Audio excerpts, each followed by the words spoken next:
आपने मुझे महामहिम राज्यपाल महोदय के अभिभाषण पर बोलने का अवसर दिया।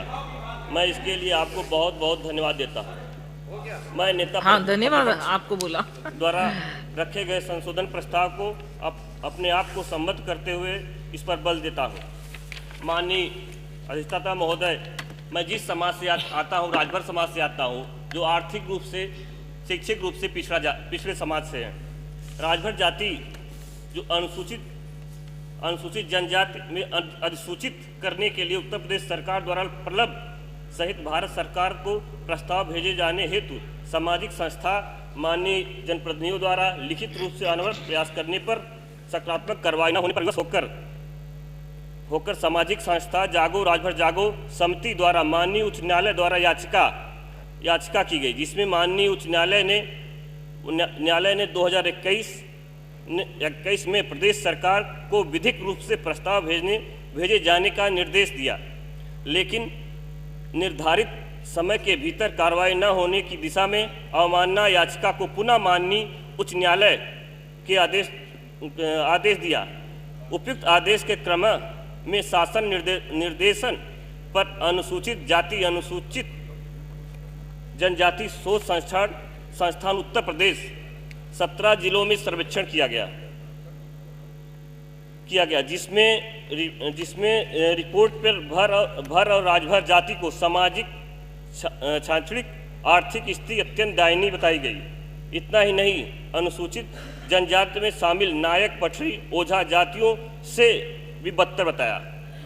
इस शोध संस्थान रिपोर्ट पर राजभर जाति का संबंध प्रमाणित पुस्तक को अभिलेख रिकॉर्ड में शामिल नहीं किया गया, जबकि भारत सरकार की ओर से की गई भारत सिनोमिन भारत जाति 28 जून 1983 को ट्राइब में कहा गया कि फिर से शासन द्वारा माननीय उच्च न्यायालय द्वारा गुमराह किया जा रहा है। इतना ही नहीं, वर्तमान में जाति अनुसूचित जनजाति की सूची में शामिल उनकी सामाजिक शैक्षणिक आर्थिक स्टेटस भारत सरकार को ट्राइबल मिनिस्ट्री जो निर्धारित मानक वही है। इस स्थिति में राजभर जाति का भी फिर भी सरकार उसे जानबूझकर पेचीदा बनाती जा रही है, इस मामले में लंबित करती रही है। आज समाज कल्याण विभाग शोध संस्थान की जो सर्वेक्षण पश्चात जो जांच रिपोर्ट, उसमें सामाजिक आर्थिक और शैक्षिक स्थिति का अत्यंत दयनीय बताया गया है, जो जनजाति कार्य मंत्रालय की निर्धारित गाइडलाइन के अनुकूल है। सबसे महत्वपूर्ण यह है कि उत्तर प्रदेश में जो कुछ वर्षों से नई शेड्यूल्ड ट्राइब में शामिल की गई, उनकी सभी क्षेत्रीय और वही स्थिति जो भर और राजभर जाति की है।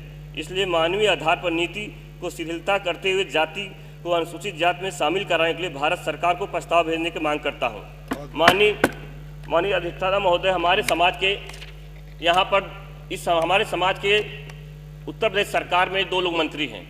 जब भी चुनाव आता है, राजभर जाति को अनुसूचित जात में शामिल कराने के लिए हमेशा मुद्दा उठाते हैं, लेकिन जब सरकार बन जाती है, जो हमारा समाज आज सबसे पिछड़ी जात, सबसे पिछड़े पायदान पे है, शिक्षा में, आर्थिक रूप से, सामाजिक रूप से, लेकिन जब सरकार बन जाती है, हमारे समाज के 2 लोग मंत्री यहाँ पर हैं, लेकिन जब सरकार बन जाती है, कहीं हमारे समाज के आरक्षण की बात नहीं करते हैं, कि उनकी शिक्षा की बात नहीं करते, उनकी नौकरी की बात नहीं करते, भूल जाते हैं। जब सरकार चुनाव फिर आएगा, फिर आरक्षण की बात करते हैं। और जो हम आपसे अधिष्ठाता महोदय आपसे मांग करते हैं, हमारी जात को अनुसूचित जात में अनुसूचित जनजात में शामिल कराने के लिए मांग करते हैं।